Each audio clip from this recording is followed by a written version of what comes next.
রাতে ক্লান্ত হয়ে মেকআপ না তুলেই ঘুমিয়ে পড়েন? জানেন এটা আপনার ত্বকের কতটা ক্ষতি করছে? প্রথমত, লোমকূপ বন্ধ হয়ে যায়। সারাদিনের ধুলো, তেল আর মেকআপ একসাথে ছিদ্র আটকে দেয়।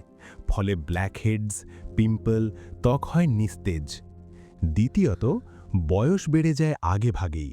মেকআপের কেমিক্যাল রাতভর ত্বকে থাকলে কোলাজেন নষ্ট হয়, দেখা দেয় বলিরেখা আর সূক্ষ্মরেখা। তৃতীয়ত, ত্বক পুষ্টি পায় না।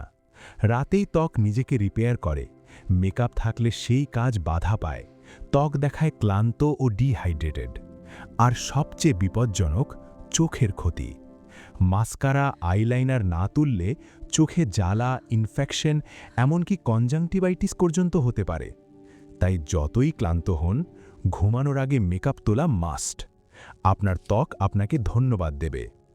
ভালো লাগলে ফলো করুন আরও এমন টিপসের জন্য। ধন্যবাদ।